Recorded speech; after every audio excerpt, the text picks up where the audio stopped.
Golf Smarter, number 676. Quick question. Could you use a $100 Amazon gift card? Of course you can. Register to win one of 3, courtesy of Autoslash.com. Register right now at golfsmarter.com/autoslash. The Lost Fundamental co-author Paul Cervantes talks about the late Tony Manzoni and his new golf novel. This is Golf Smarter, sharing stories, tips, and insights from great golf minds to help you lower your score and raise your golf IQ. Here's your host, Fred Green. Well, I finally get to say, welcome to the Golf Smarter podcast, Paul. You know what, Fred? It's great to be here. I really, really appreciate the opportunity to come on and, tell you and your listeners some of the things I've been up to. This is great. I mean, you have referred so many great teachers to us for the Golf Smarter podcast. And also you, and we'll talk more about this in a little bit, but one of the books that you've written was The Lost Fundamental, and you wrote it with Tony Manzoni, right? That's true. That's very true. And we'll talk about that after the break. But first, you've got a new book that's just coming out, and it's a story that even golf historians are going to go, no, you're wrong about this, right? Tell us the story about this book. What is the book, the title, and then what is the story? Well, the title of the book is John J. McDermott and the 1971 U.S. Open. And it is a historical fiction, for lack of a better word. John J. McDermott really existed. He was a real professional golfer from the United States. I actually first heard about him. I had heard his name prior, but I actually became familiar with him in a 2005 film called The Greatest Game Ever Played. Sure. Which that chronicled Francis Ouimet's tremendous victory in the U.S. Open in 1913 over the great British professionals of the era. It's a Mark Frost story, right? That's correct. And Mark Frost also wrote the match, and he's been on the amazing show. Writer. He's an amazing writer. And John J. McDermott was mentioned and portrayed in the movie very briefly. One of the portrayals was related to a little bit of kind of early 20th century trash talking he did before the 1913 U.S. Open, basically telling the British players, you guys can try to take this cup back from us, but you're not going to do it. And in that era, that was seen to be kind of an outrageous thing for him to do. A very ungentlemanly thing for him to do. Now, in fact, the cup did finally, come into the hands of Francis Ouimet. But the interesting thing is, and what wait the a film, minute, now you've got me confused because the book is the 1971 U.S. Open, but we're talking about 1913. That's correct, because that's the era that John J. McDermott played in. Okay. So Francis Ouimet wins the U.S. Open in 1913. As an amateur.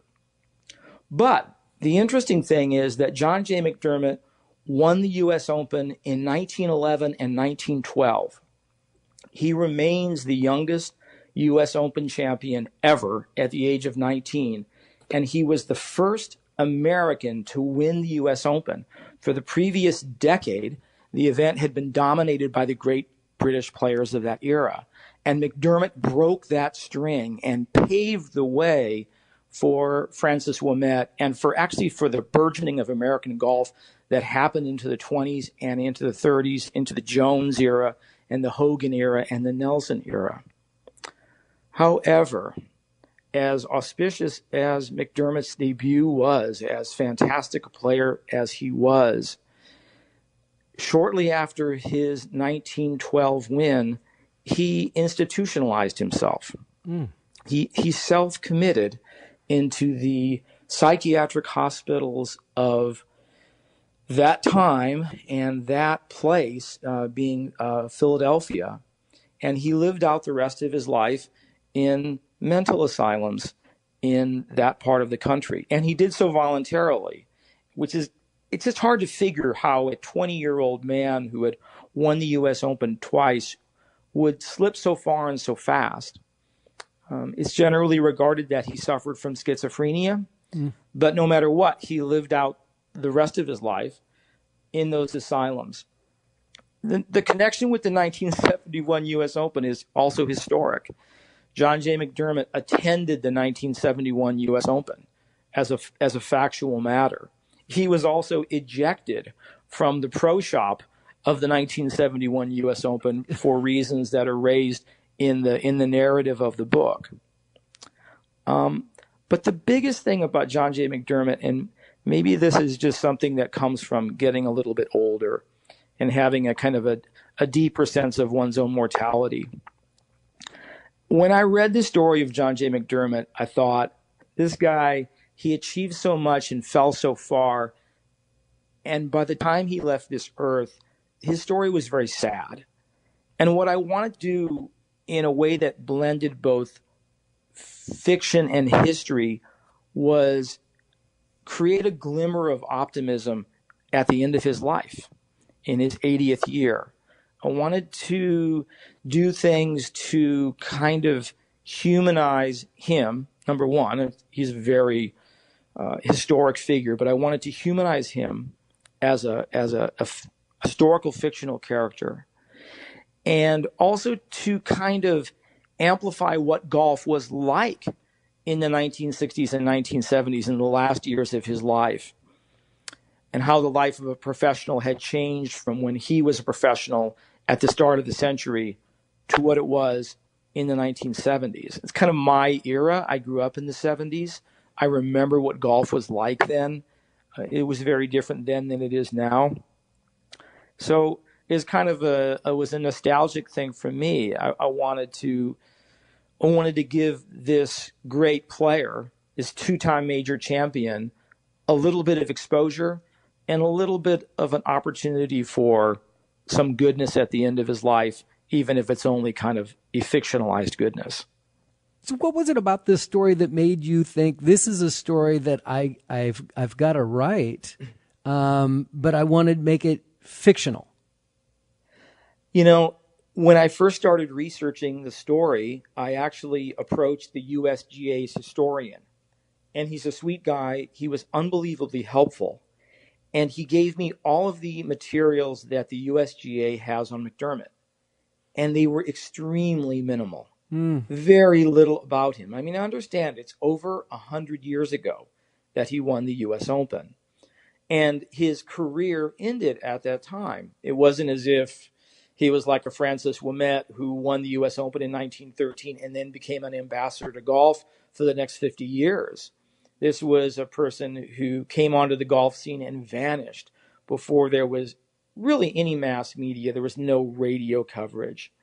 So when I got those materials from the USGA, and when I was kind of stunned at how sparse they were, I thought, oh, wow, you know, this is a character whose story is impossible to tell by traditional historic means.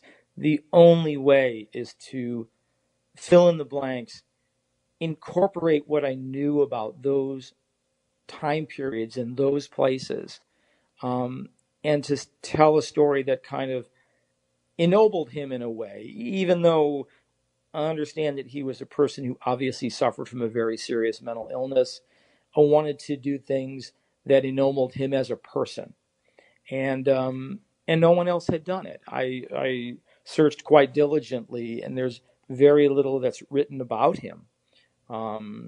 It's just frankly too long ago, even for golf. You know, golf is a game that allows for very long playing careers, and there's a righteous tendency to think back on players of earlier eras with fondness and reverence, you know, for the Hogans and the Nelsons and the Saracens of the world who lived well into their 80s. But this is a man who vanished from the game in his 20s, and his 20s were over 100 years ago. How much of the story is made up in your book? Because there's elements of the story as I read it, like Jerry, right? There's people in there. It's like, did this really happen?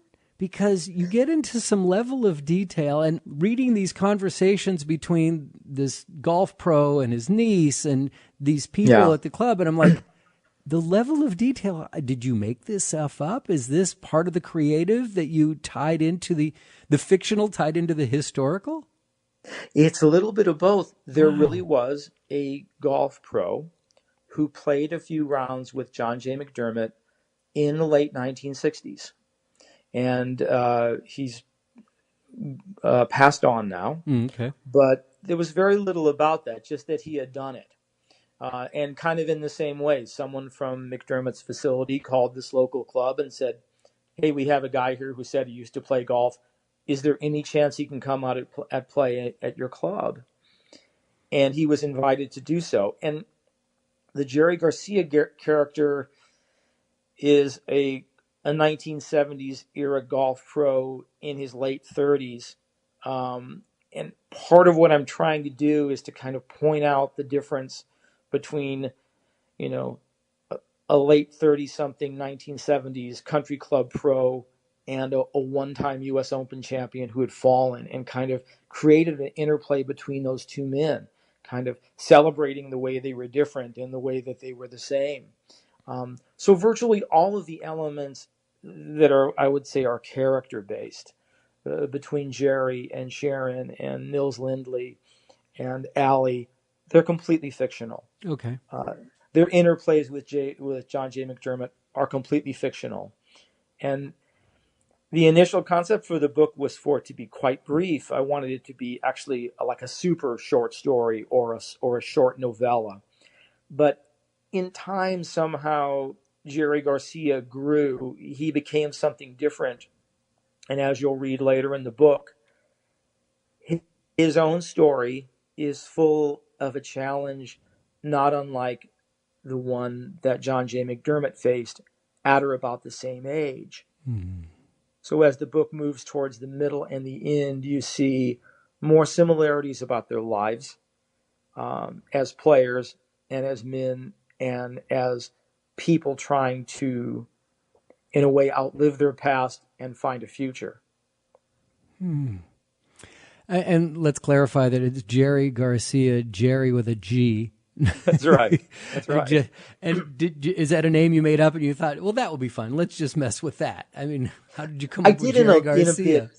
I did in a bit. And it's funny, when I started the book, Jerry Garcia at one point tries to qualify for the British Amateur. And when I was calculating out the year that he would have qualified for the British Amateur, it was 1951. 1951 was one of the only years that the British Amateur was played in Wales. And coincidentally, Pennsylvania, and especially Western Pennsylvania, where the country club in the book is located, is Welsh.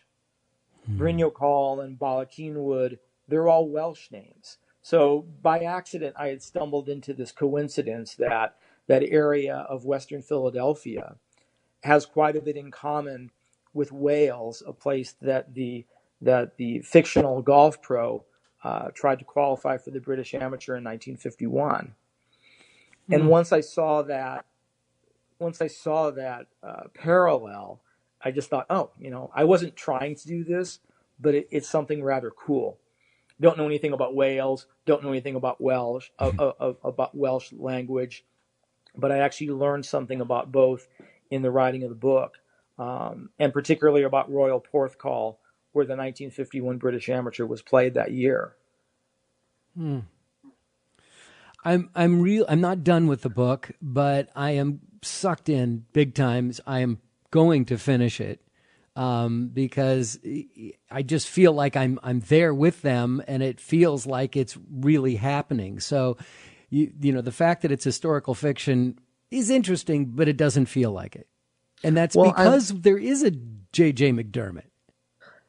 Yeah, and it's funny, in my foreword, and I was criticized by this gently by some friends. In my foreword, I start out by saying, I really don't like historical fiction.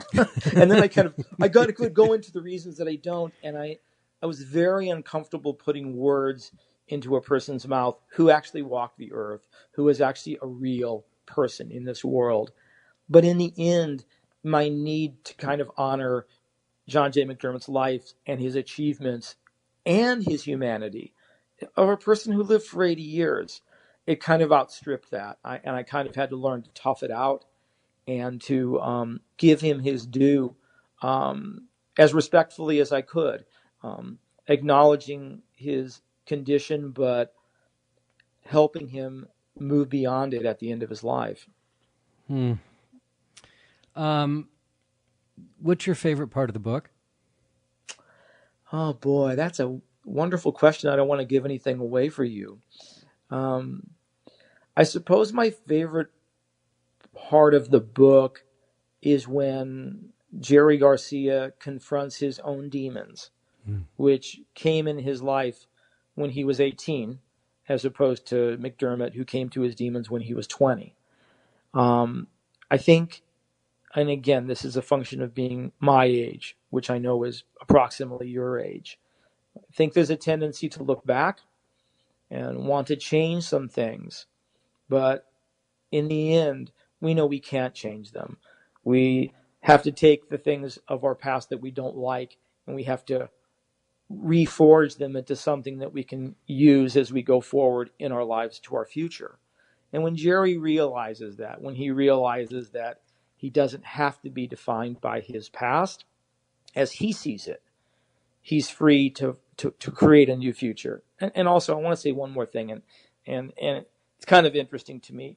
You know, I was walking around the earth in 1971, even though I was only 11 years of age, and I know that a 38 or 40-year-old man in 1971, he was kind of seen to be a relatively old person. Middle age then really was a different time. Oh, yeah. Than it is now. And people say it over and over, 60 is the new 40 and so on and so forth. And it's really true. So part of what I wanted to paint was the fact that at 38, this guy was really asking himself some hard questions about who he was as a person, what he had achieved as a player, and where his road was going forward. And I'm going to be 58 this year, and I feel myself asking some of the same questions without the same regrets in my past, but still, 38 in those days was starting to feel a little bit old and wondering about what you were going to do. Yeah. Yeah. Did you have a different feeling about J.J. McDermott from the time you started to the time you ended writing the book? I think what happened by the end of the book is that I had come to see him as a kind of an unwitting guide in a way. That he went from being this person who was dealing with a lot of challenges to kind of someone who had been kind of emotionally nurtured and warmed by the relationships that he had at the club. Maybe they were unlike anything he had ever had in a mental institution in the previous 40 years. Maybe they brought him back to his youth when he grew up playing golf as a young caddy at a country club. Whatever it was, I kind of watched him bloom a little bit as what is in the end a fictional character, but still, he kind of bloomed into something better and more complete. And he kind of did it all by himself. I really didn't do it to him. Somehow he kind of did it on his own. He kind of toughened and evolved and became less fragile and became more of a tough and grizzled professional and less of a guy who had, committed himself to mental institutions when 60 years earlier. Kind of unimaginable. I say it now and I say 60 years of self-commitment. It's just imponderable for me. Yeah. Yeah, me too. It's such a shame that we really don't know anything about the first 20 years of his life and what may have caused, what kind of pain he went through, but how he became such a great golfer, but was struggling so much with his own identity. And I think it's an amazing story. It's a great story, man. I just think that you're going to get phone calls and going, yeah, we'd like the movie rights to this. Well, thank you, Fred. I'm glad you're enjoying it. And at the end of the day, the mission of the book was really for some people to learn a little bit about McDermott in the way that I did, and also to satisfy my own need, my own want to kind of rehabilitate his life for him. Sounds silly, sounds funny. Yeah, I It don't really buy it. was I why think did that it. your motivation was somebody to call you going, we want the movie rights to this. You know what? I would You're not take going to that fight call it. and I would take that call and listen carefully. Yes, you would. Yes, you would. And we've got other calls that you've made that we want to talk about. We're going to talk about Tony Manzoni right after we take this break. Oh, I miss Tony Manzoni. He was a superstar on the Golf Smarter podcast, and I continue to receive emails wanting more information about him, wanting his book, wanting his video. And that's why I wanted to bring you on to the show to talk about Tony a little bit. We're going to run some Tony episodes in the next couple of weeks. Good. We'll bring them back, yeah. How did you meet Tony? Well, I go to the desert a couple times a year, once usually in the middle of summer because I know no one will be there playing golf, and I'm crazy enough to play golf in the summer. And one of those summer trips, I was coming off the golf course and reading one of those free throwaway golf magazines, and there was an article in the magazine by Tony Manzoni. And when I read the article, I just kind of was struck by the way he wrote, and I was struck by what I thought had to have been a misprint in terms of what he was saying. But it was intriguing. So I just sent him an email. It had his College of the Desert email address in it, and I sent him an email that very day. And I said, by the way, was this article correctly proofread? Was it really saying what it seems to be? He emailed me back the same day. And the next day I went to meet with him, and he told me of his challenge of memorializing the swing concept that he had come up with, that he had developed. And we talked over the coming months about writing a book, and over the next, I hate to say it, it was quite nearly a decade. Really? It was a very difficult process. Tony was a very smart man, and he was a very capable person in terms of his verbal communication. Mm-hmm. But he didn't write for a living, and he wasn't. That wasn't his mode of communication. His mode of communication, as you know, was person to person, face to face, and he had made a lot of handwritten notes. He had gone off in some different directions in terms of how to organize those. Those different directions they made their way into the finished book. He had a particular view of how he wanted to do things and how he wanted to present his ideas, which I respected. But we both just on a handshake decided to do the book come hell or high water. I've been around a lot of teaching pros. I have been once described as being a man who has taken too many golf lessons. But interestingly enough, I have not taken a golf lesson and have never taken a golf lesson from Tony Manzoni because I wanted to maintain that distance from what he was speaking about. I thought it would help me write it more clearly. I'm not sure if it did or not. But anyway, from that stumbling across an article, the relationship flowed from. And yet you never took a lesson from him.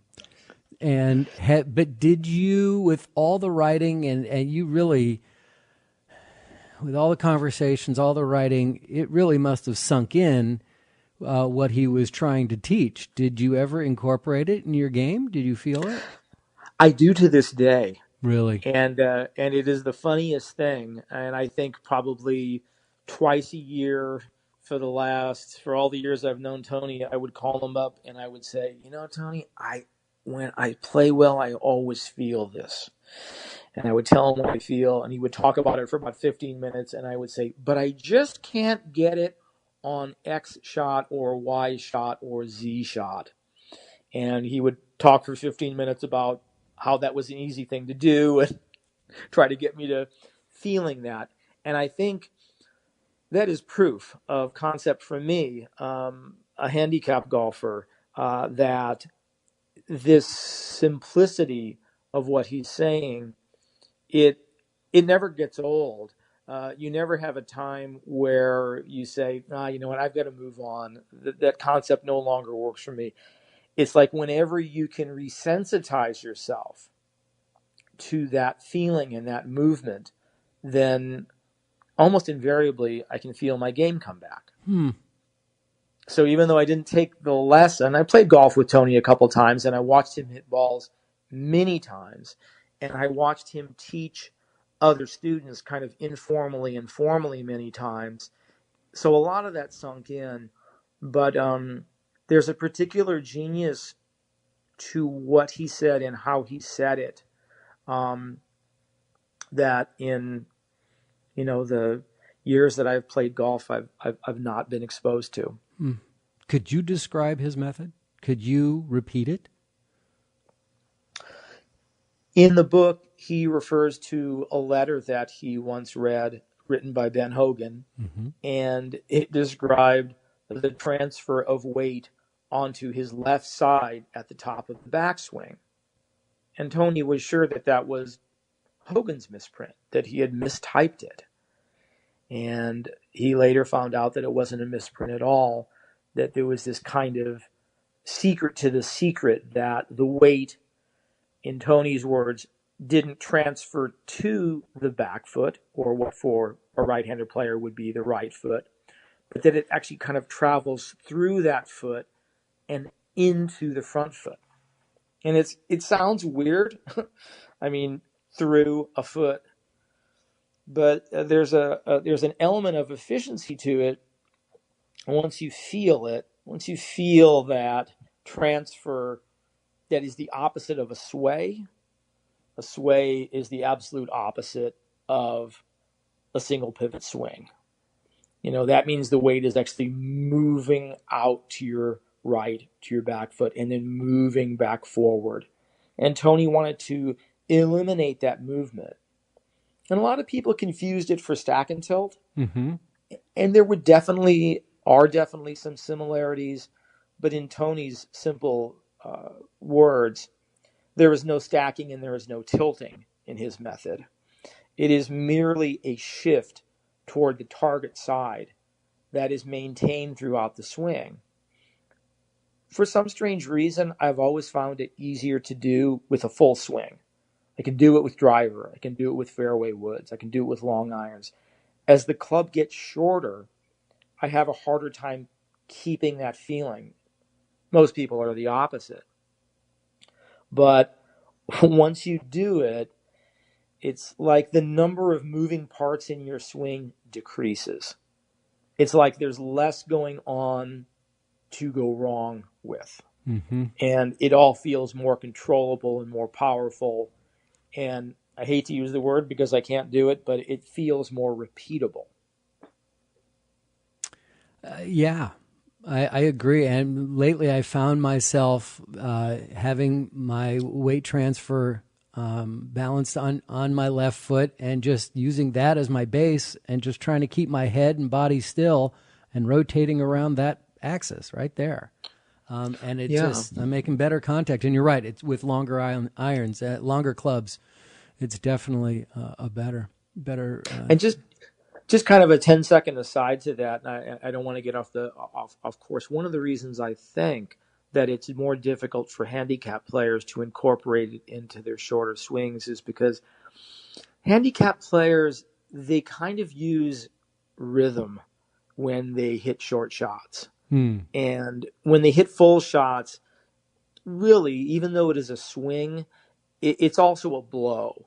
And what the Manzoni method does is it stabilizes the base of your blow and stabilizes the base of the device that you use to create speed. Rather than it shifting around underneath you, it stays steady. And in short shots, I've got a good short game. My humility in golf is significant. Believe me, I'm not a good player, but I have a good short game. What's your index? 9.5. You've got a game. Yeah. But what I wanted to say is that it always surprises me how much, if I see my shadow, it always surprises me how much movement there is in my pitching and chipping. There's a Absolutely. little shift, a little bit of a dance there, and it works. And that's all I'll say. Yeah. Yeah. And then, so Tony, you guys wrote the book. You put it out there. We had it available on our website, and I guess it was available as a hard copy on Amazon. And then he only did, how many printings did he do of it? Tony did one printing. Yeah. And there were, I believe, 2,500 books. And they're all gone. And he had a lot of traffic in his life. A lot of students came to see him in the desert on a regular basis, and he also had a number of new students. And gradually the stack of books, and they were actually all sold directly by him. Okay. And gradually that stack decreased more and more. And he absolutely positively, that was the early days of ebooks when it came out, but he was really dedicated to having a book that he could hold in his hands and give to his students. And give physically to his students. And I respected that. I wanted him to make something that was in the form he wanted it to be in. And that's why it was the relatively brief book that it was. He wanted it to be as short as possible. He wanted it to have information that was almost of a nature that could be committed to memory. He didn't want to choke students with explanation for the sake of explanation. The explanations were only in service of making it clear to the student what they were trying to do. And he was so good at that. Yes, he was. Unbelievably good at that. And the book is not Tony, but I can't reach out to Tony anymore. Yeah. And none of his other students can either. And what remains of his method is what we can get from the book, and I assume also from the video. Well, we were so blessed to find him on the podcast. And actually, the way he came to the podcast was somebody approached me about a new product they were developing. And I said, do you have a teacher who knows the product? Because I don't want to talk to an engineer about this. I want to talk to somebody who knows it. And Tony came on and endorsed it, but I fell in love with Tony. And Sure. He kept coming back, and we kept getting more requests for his book and more requests for him to come back. And I don't know how much media he did, but he was beloved here at Golf Smarter. And now that he's gone, I continue to get requests for the book. And have to write people back and say, I'm sorry, there are no books available. You're not going to find it on Amazon. So you and I, being huge Tony fans and advocates, approached his widow and talked about what we've been talking about for a long time with Tony, which is making it available as an ebook. Tell me, Right. Tell us what happened after that. Well, there were a lot of conversations with Tony over the last couple of years of his life, and I have to confess that when I say last couple of years of his life, I didn't know that they were going to be them. I'm sorry, I didn't know that those were the last years of his life. Right. When I saw him and when I spoke to him, he was always enthusiastic, indefatigable, engaged, interested. I knew he was fighting a very serious illness, but up until the end, I didn't really have the feeling that he was going to be gone so quickly. Mm-hmm. So anyway, I felt guilty in a way that I hadn't pushed it more when he was still around, because I know that he wanted to do it. He wanted the word to be out, but I don't think we realized how urgent it was. I don't think we understood how short his time was. And so unfortunately, it didn't happen during his lifetime. But fortunately, for your involvement and also for his widow's involvement. We're able to do it now, and that's a great thing for everybody who gets a chance to read the book. Because it's now available. That is absolutely correct. The book, The Lost Fundamental, is now available on Amazon, right? It is an ebook after all these years, and it is soon to be, in a matter of relatively short number of days, also a print-on-demand book. Oh, wow. But it is definitely available right now as we speak at Amazon.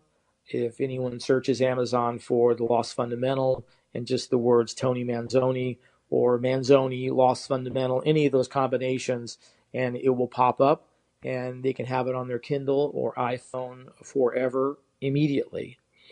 And I'm so glad about that. I'm going to miss Tony forever, but I'm glad that finally happened. Very gratified by it. Yeah. How much is the book going to sell for? You know what? That's a logistical question, Fred, and I'm not sure I have the answer. I believe that the final number was $6.99. Oh, And wow. I think the important thing to remember there is that when Tony was selling the book, it was $19.99, and in those days, I know I'm talking about the olden days of the early 2000s. Well, in the 20th century, yeah.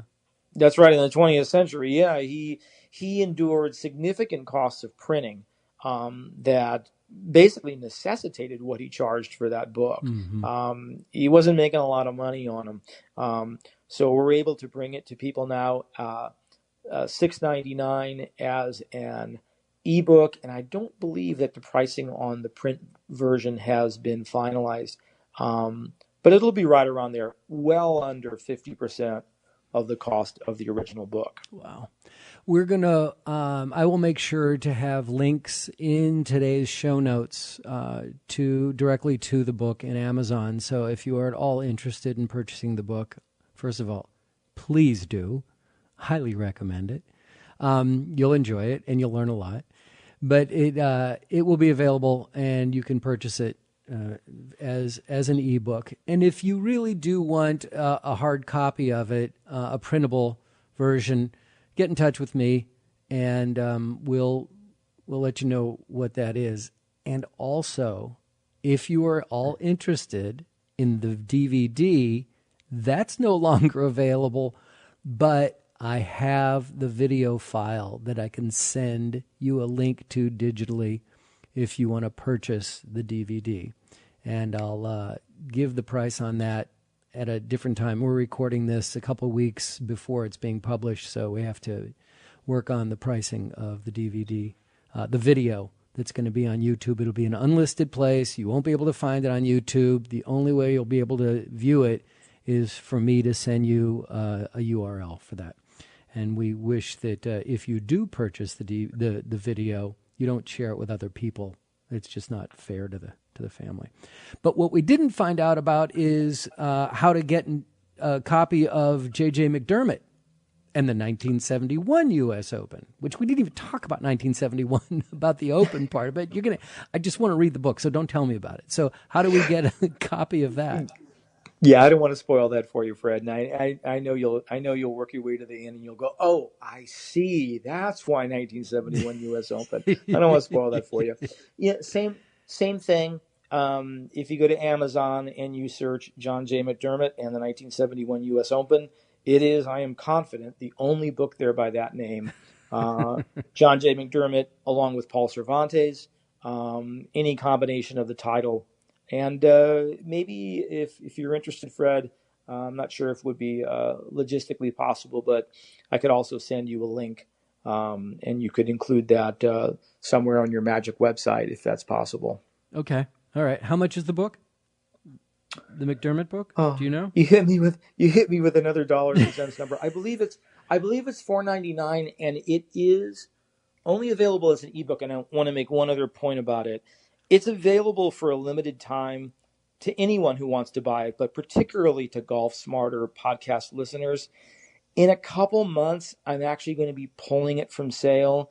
It's going to be submitted to a handful of publishers, and their conditions for review are that it not be for sale at the time of submission. So it's February, March, April. My guess is by the end of April, I'll be pulling it and it'll be off the Amazon market until we find out if anyone's going to write me a big fat check.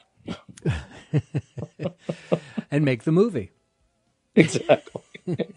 Paul, thanks so much for not only for coming on the show and talking about it, but for all the work that you've done with Tony and his family in helping us get the book available once again.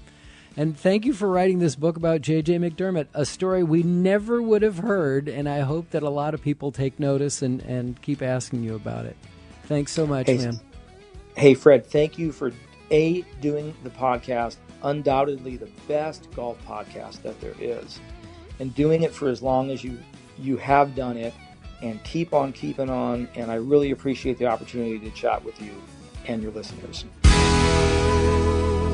You should be pretty proud of yourselves.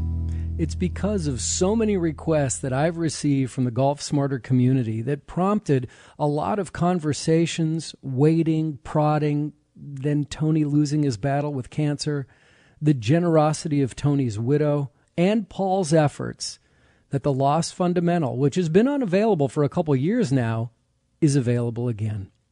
I'll leave the link in today's show notes to purchase the book on Amazon, or if you're on Amazon, just search for Tony Manzoni. Again, the book is called The Lost Fundamental, One Simple Move, Better Golf Forever. And it's available in Kindle format for only $6.99, or you can get the paperback for $9.99. And in our next two episodes, we'll bring back one of your all-time favorites, the late Tony Manzoni. If you have any questions, comments, or suggestions, follow me on Instagram, Facebook, and Twitter @GolfSmarter, or click on the Hey Fred button at golfsmarter.com.